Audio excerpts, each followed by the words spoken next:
Bonjour à tous, avec l'aide de Dieu, nous allons étudier le traité Megillah, Daf Lamed Aleph Amoud Bet 31b. Il nous reste juste quelques mots de 31a. Amar Ravuna, Ravuna a dit, le Bach rajoute Amar Rav, que Ravuna il a dit au nom de Rav, lorsque le premier jour du mois de Av tombe un Shabbat, donc le mois de Av dans lequel il y a eu la destruction du temple, le jour de Tisha B'Av, le 9e jour du mois de Av, eh bien ce Shabbat-là, Maftirim, l'Aftara qu'on fait, c'est Chot Shechem, Moadechem, Sananafshi. Donc le verset qui dit, que Hachem dit, donc vos nouvelles lunes, vos Chodesh, vos fêtes, mon âme déteste. Ayu alay la Torah, ils étaient pour moi donc un ennui, c'était pour moi une fatigue. Donc ici, ça fait allusion au fait que Yerovam qui était un grand idolâtre, donc avait institué au peuple juif. Et l'Agma dit Ma yayu alay la Torah, quelle est l'expression que pour Hachem c'était une fatigue, un ennui. Amarakadosh Baoru, parce que Dieu a dit le Dayanam leIsraël shechotim lefanai, non seulement que le peuple juif faute devant moi, ce qui est déjà donc grave, elle a, mais en plus, Shmatrichin otil leida, qui m'ennuie, qui me fatigue, pour savoir, Eizo gzeira kasha vialem, quel décret difficile je dois amener sur eux pour les punir, chas shalom. Donc ça, c'est d'après Ravuna Marav, la Haftara qu'on fait, le Rosh Chodesh Av, qui tombe Shabbat. Betisha B'Av Gufim Baim Hafterin. La Gemara demande le jour même, le 9e jour du mois de Av, le jour de la destruction du temple, quelle est la Haftara qu'on lit? Amarav avait dit Eichai Talezona. Comment est-elle devenue une prostituée? Donc il fait référence, c'est le premier chapitre de Ishaï dans lequel donc, il réprimande le peuple juif. Mikrambai, qu'est-ce qu'on lit le jour de Rosh Hashanah? Qu'est-ce qu'on lit dans la Torah?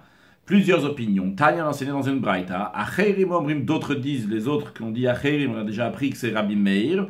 Il dit qu'on a dit Veimlo tishmeoli, si vous n'allez pas m'écouter. Donc c'est une partie de la Torah, dans le parashat Bechukotai, des malédictions.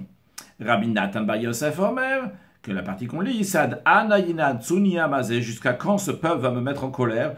Donc les plaintes de Dieu suite aux Meraglim, aux explorateurs qui ont été envoyés pour explorer la terre d'Israël à l'époque de Moshe Rabbeinu, et 10 sur 12 des explorateurs sont venus, ont dit du mal de la terre d'Israël. Ce jour-là, c'était le 9e jour du mois de Av, et que Dieu a décidé, donc toutes les générations à venir, le 9e jour du mois de Av est un jour qui sera triste, qui aura des mauvaises choses pour Chas Shalom, pour le peuple juif.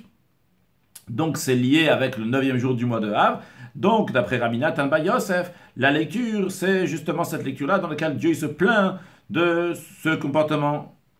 V'yeshom Rimina qui dit une troisième opinion, qu'on lit toujours dans Parashat Meraglim, dans le passage qui parle des explorateurs, mais on lit Ad matai la eida hara azot, jusqu'à quand cette mauvaise assemblée, etc., donc qui se comporte mal.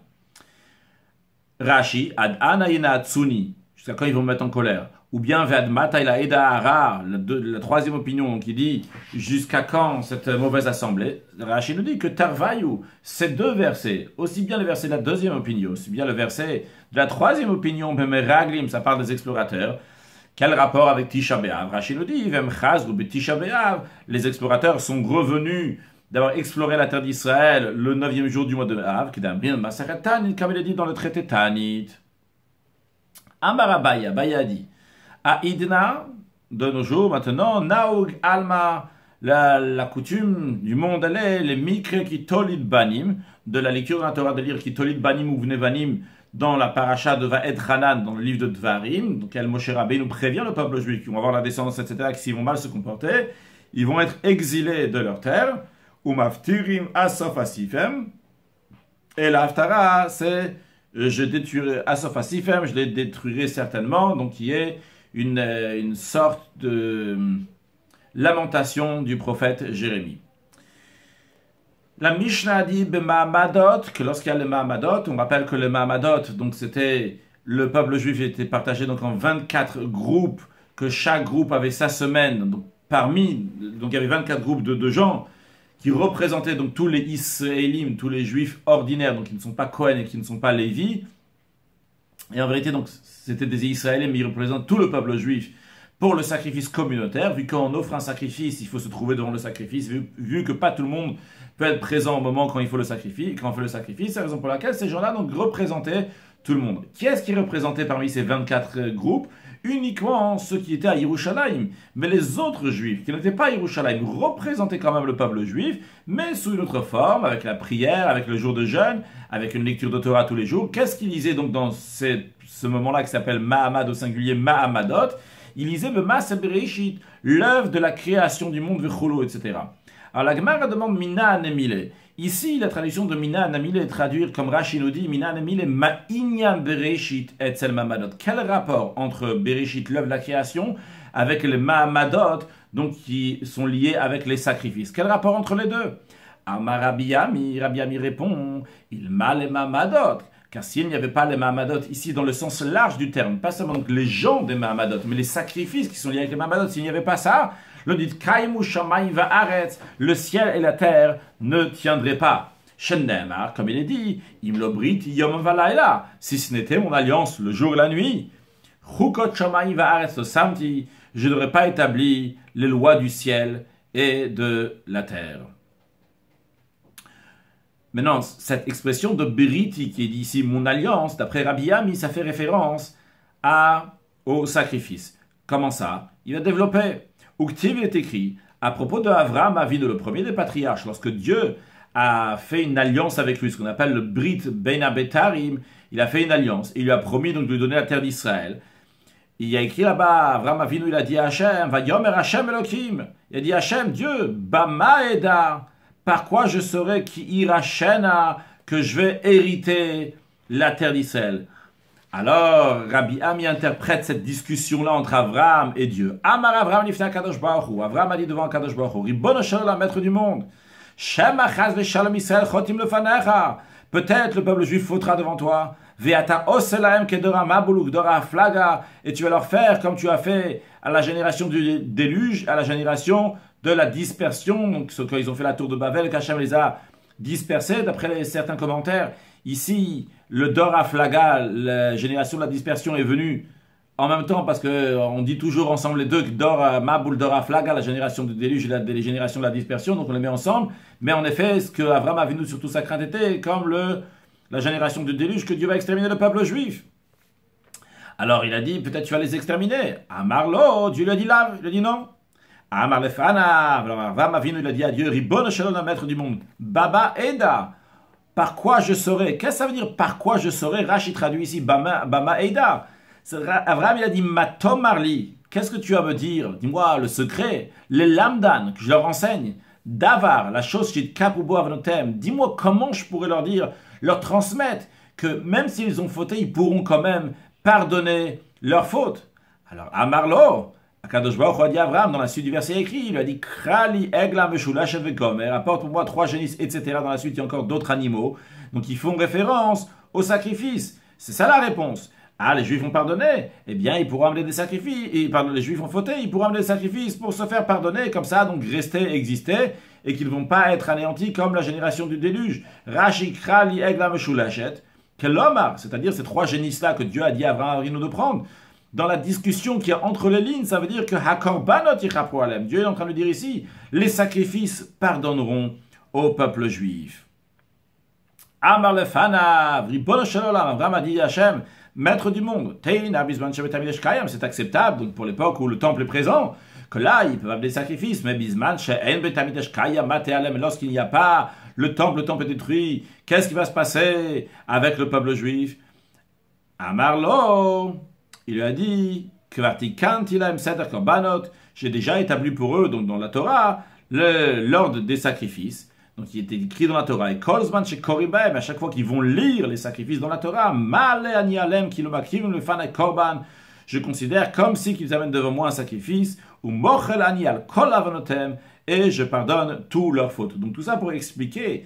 Rabbi Ami a dit quel rapport entre l'œuvre de la création et les Mahamadot dans le sens large du terme des sacrifices. Le lien il est que le monde existe grâce au peuple juif. Pour que le peuple juif puisse exister, c'est grâce au sacrifice. Donc grâce au sacrifice Briti, cette alliance que Dieu il a fait avec Avraham Avinu Brit Ben Abetarim, et que là-bas il lui a dit que grâce au sacrifice, donc le peuple juif va rester, et bien par cela le monde il existe. D'où le lien entre la création du monde, la création Maaseh Bereshit avec les Mahamadot. Après la Mishnah a dit que Betaniot, lorsque c'est le jour de jeûne, brachot ou klalot, on lit les bénédictions et la malédiction qui se trouvent dans le livre de Bechukotai, ve'en mafsik imba klalot, et on n'a pas le droit de s'interrompre au milieu des malédictions, il faut le lire d'entrée. Rashi, la Gemara minan miledon, c'est ces choses-là. Rashi dit minan miledon, c'est que de el mafsik imba klalot, qu'on n'a pas le droit de s'arrêter au milieu de malédictions. La Gemara répond, Amarabi Chia bagam d'Amarabi Asi. Rabbi Chia bagam, elle a dit de Rabbi Asi, de Amarka, quel verset il dit, Moussar Hashem beni altimas, les réprimandes d'Hachem mon fils, ne dédaigne pas.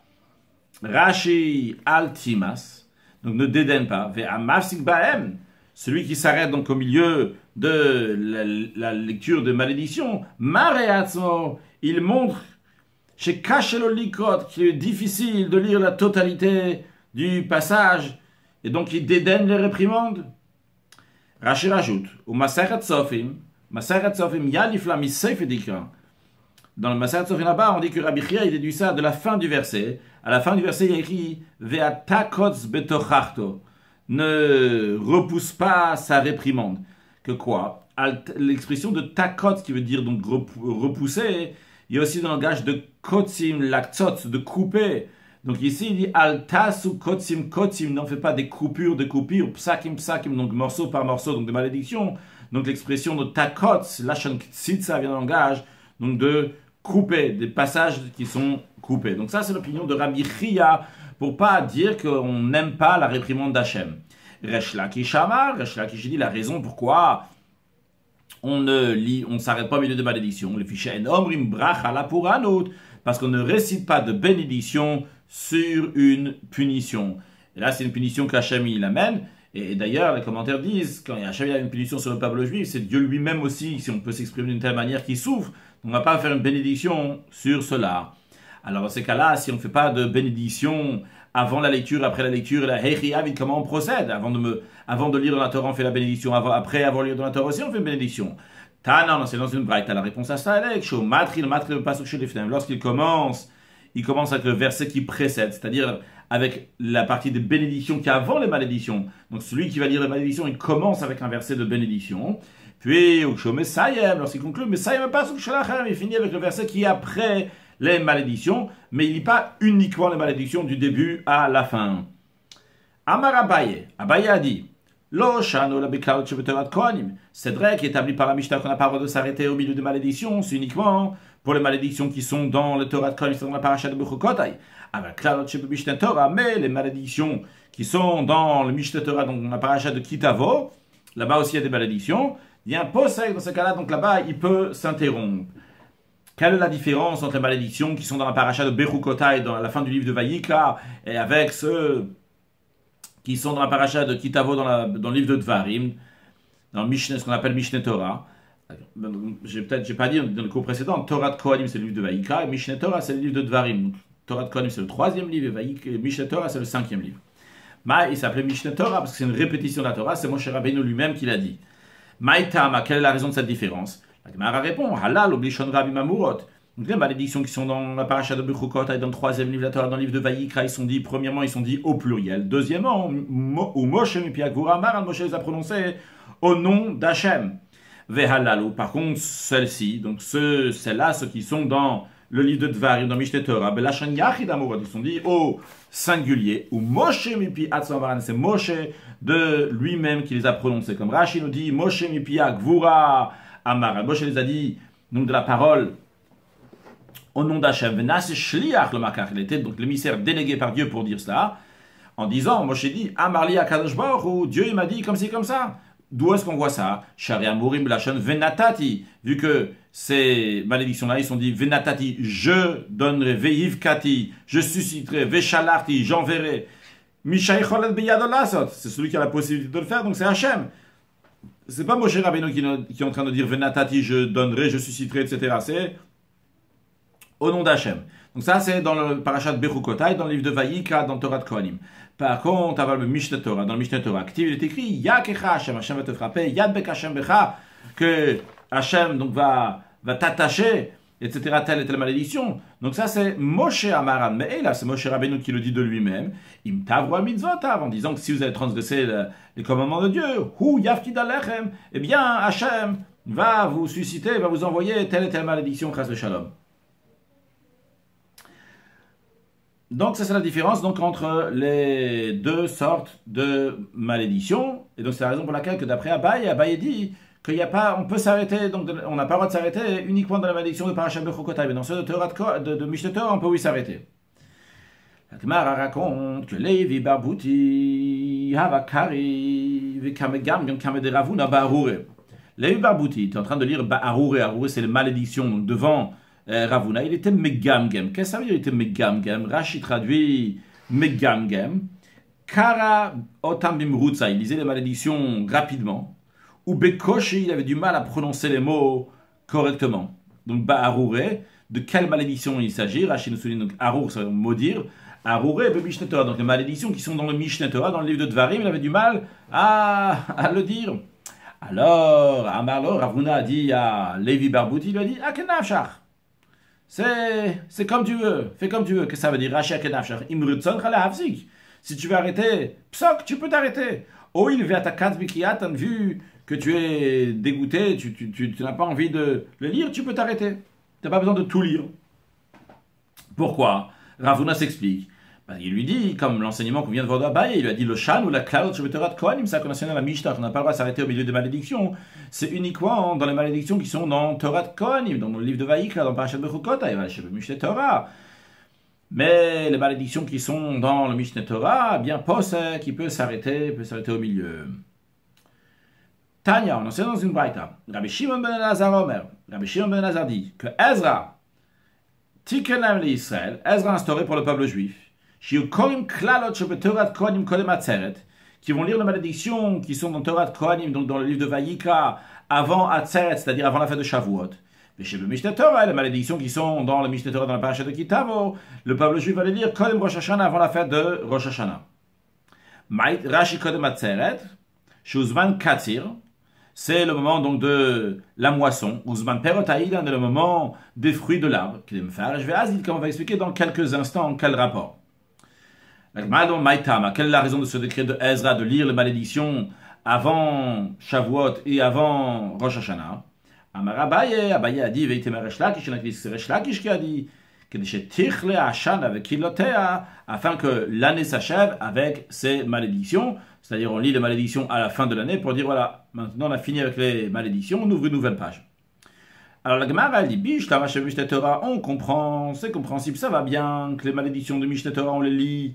Et tu me dis après il y a une nouvelle année, on peut dire donc s'achève l'année avec ses malédictions. Elle achève Torah, Kohani, mais les malédictions donc, qui sont dans le livre de Vayikra, Atu, Atzeret, Rosh Hashanah, on a dit que ces malédictions-là, il faut les lire avant Shavuot. Est-ce que Atzeret, est-ce que Shavuot, c'est un Rosh Hashanah, c'est un début d'année?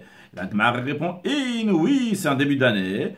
Atzeret, Nami, Rosh Hashanah, Shavuot aussi, c'est un début d'année. Début d'année de quoi? Eh bien, dites Nan, enseignez dans une Mishnah, qu'au Batzeret, al Perotaïl, que la fête de Shavuot, on est jugé sur les fruits de l'arbre. Le fait qu'on est jugé dans les fruits de l'arbre, c'est un Rosh Hashanah, de la même manière que le Rosh Hashanah, le premier jour du mois de Tish, on est jugé, donc les êtres humains sont jugés. Eh bien, le fait qu'on est jugé donc sur les fruits de l'arbre à Shavuot, eh bien, ça marque un Rosh Hashanah, d'où on lit les malédictions juste avant Shavuot. Vu qu'on a dit un enseignement de Rabbi Shimon ben Elazar, on en dit un autre qui n'est pas lié avec l'esprit de ce qu'on a appris avant, mais qui vient de Rabbi Shimon ben Elazar. Tanya Rabbi Shimon ben Elazar, on enseigne dans une braïta que Rabbi Shimon ben Elazar dit, si des personnes âgées te conseillent de démolir, Viladim bene, et des jeunes te conseillent de construire, eh bien écoute les personnes âgées et stor, démolis, ve'altivne, et ne construis pas. Pourquoi? Binyan. La démolition que te disent de faire les personnes âgées, ça même c'est une construction. Ou binyan ne'arim stira. Par contre, la construction des jeunes, en vérité, c'est une démolition. C'est quelque chose qui n'est pas bien. Simanadavar, la preuve là ça, c'est Rechavam ben Shlomo, l'histoire de Rechavam, le fils de Shlomo Amalek, que lorsque son père Shlomo il est mort, les gens sont venus lui demander de pas mettre trop de taxes et d'impôts sur le peuple juif.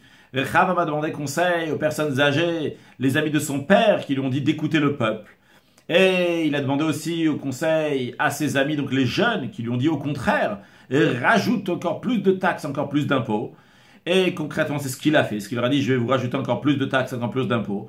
Et qu'est-ce qui s'est passé en conséquence? C'est qu'il y a 10 tribus qui sont parties et ils ont fait donc un autre royaume dans le peuple juif. S'il avait écouté les anciens, eh bien, le peuple juif se reste avec lui. Donc, vrai, il te dit de démolir finalement, pas prendre des taxes, pas prendre des impôts, mais c'est une construction à long terme. Par contre, ceux qui te disent de construire, et maintenant, donc, en vérité, en vérité, finalement, sur le long terme, c'est une destruction.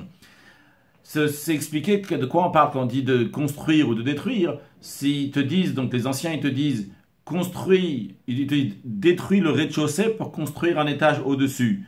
Et les jeunes te disent non, il n'y a pas besoin de détruire le premier étage pour construire le premier étage. Construire le premier étage au-dessus, eh bien, il faut écouter les personnes âgées.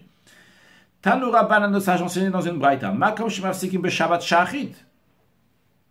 À l'endroit où on s'est arrêté dans le Shabbat matin, Sham Korim Mincha, c'est là-bas qu'on continue à lire à Mincha. Par exemple, si Shabbat matin, donc on a fini la paracha de Bereshit, eh bien, Shabbat à Mincha, on va lire la paracha de Noach, la première partie de la paracha de Noach. Ba Mincha, puis à l'endroit où on s'est arrêté de lire à Mincha, on a lu la première partie de parachat Noach, eh bien, Sham Korim Basheni, eh bien, lundi, on va lire la deuxième paracha de Noach, le deuxième passage de parachat Noach. Basheni, l'endroit où on s'est arrêté lundi. Sham Korim Bachamishi, c'est là-bas qu'on va lire donc le jeudi, le 5e jour de la semaine, c'est-à-dire que le jeudi, on lira la troisième partie de parachat Noach. Et Bachamishi, l'endroit où on s'est arrêté jeudi, Sham Korim le Shabbat Abba, c'est là-bas qu'on va lire donc le Shabbat suivant, donc voilà la quatrième partie de la paracha de Noach, sera lue le Shabbat. Ça, c'est Divrei Rabbi Meir, c'est l'opinion de Rabbi Meir.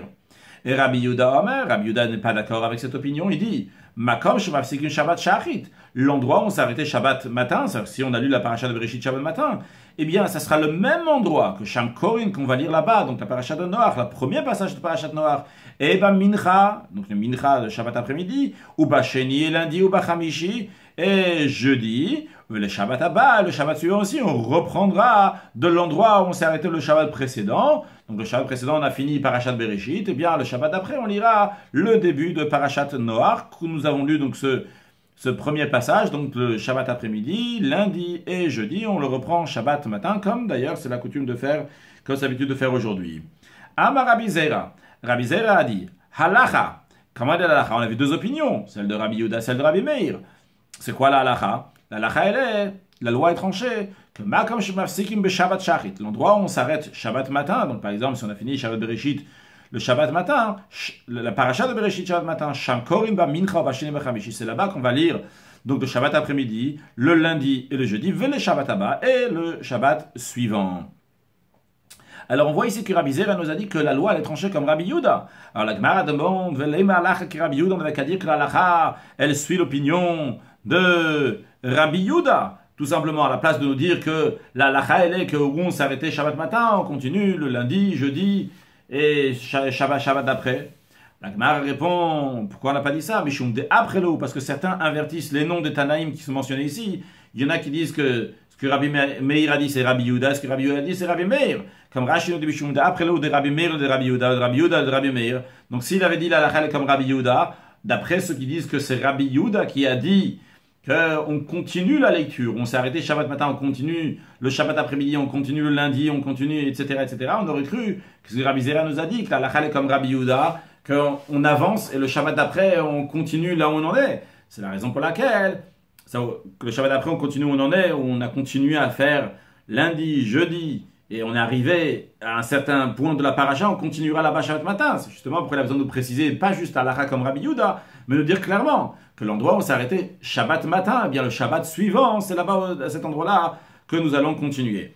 Une halakha, de nos jours, il est coutume donc de lire, comme on a vu aujourd'hui, donc les malédictions avant Shavuot et les malédictions avant Rosh Hashanah. La raison elle est donc comme que des shtir de Shan avec Ilotea, pour que l'année avec ces malédictions va finir. Mais la coutume elle est de pas coller les malédictions avec Shavuot, de pas coller les malédictions avec Rosh Hashanah. C'est-à-dire que à Shavuot, en effet, on va lire la paracha de Bechukotai avant Shavuot, mais il y aura Bamidbar entre les deux. La paracha suivante. Pas le Shabbat malédiction juste après la fête. De même pour Rosh Hashanah, on ne lit pas Kitavo directement.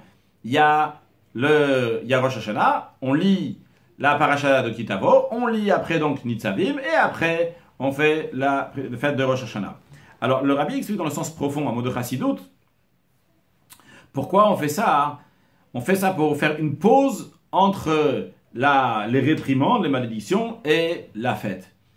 Quelle est la raison? Parce que la réprimande, ce n'est pas une punition, c'est un raffinement, une purification d'un réceptacle, d'un récipient pour pouvoir recevoir des grandes choses. De la même manière que matériellement, avant qu'on mette quelque chose dans un récipient, si la chose est importante, elle est précieuse, eh bien, il faut bien d'abord faire briller, nettoyer donc l'ustensile. De la même manière aussi, pour finir les malédictions, les chalot kilotères de l'année, eh bien, spirituellement, donc, il faut aussi bien nettoyer. C'est la raison pour laquelle, avant qu'on va voir le dévoilement du don de la Torah, avant d'avoir le dévoilement de Rosh Hashanah, eh bien, il y a un nettoyage à faire. Rosh Hashanah, on va voir un dévoilement divin qui n'a jamais été dans le monde. Comme la Doura Zakad explique dans le Tanya, que chaque année à Rosh Hashanah, il y a un dévoilement divin qui est encore plus haut donc, que ce qu'il y avait avant. Alors, vrai qu'il y a une réprimande, il y a une souffrance qui est ici. Et c'est une souffrance, et particulièrement lorsqu'il s'agit du peuple juif qui est considéré un fils de roi et un fils unique. Chaque petite chose qui ne va pas, il ne peut pas le supporter. Et si c'est comme ça, donc c'est Akadosh Baruch où il est prêt quand même à faire ce nettoyage-là, parce que pour le grand cadeau qu'il va faire après. Maintenant, aussi on remarque que dans Parashat Bechokota, il y a 49 malédictions, et dans Parashat Tavo, il y en a 98, donc on a le double. Pourquoi? Parce que spirituellement, le dévoilement qu'il va y avoir à Rosh Hashanah est beaucoup plus haut que le dévoilement qu'il va y avoir à la fête de Shavuot. Et comme c'est expliqué dans la Chassidoute, que le travail, le dévoilement qu'il y a à Shavuot, ce qu'on appelle de Or Yashar, donc c'est un dévoilement divin qui vient du haut vers le bas. On vient de naître à Matan Torah, on est tout nouveau, donc c'est tout, c'est Akadosh Baruch qui s'occupe, et c'est Akadosh Baruch qui amène ces lumières-là.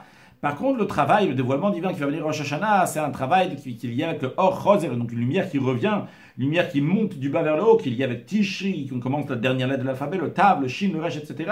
Donc, c'est la raison pour laquelle aussi, donc les préparations donc, se font avec Kiflaim, les Tushia, elles sont doublement avec Akadosh Baruch, donc il va envoyer doublement encore plus tout ce qu'il faut matériellement et spirituellement, une de manière que l'année, ces malédictions se finissent, c'est qu'on a une excellente année Bezrat Hashem, et l'essentiel de tout avec la venue de Mashiach now. Excellente journée.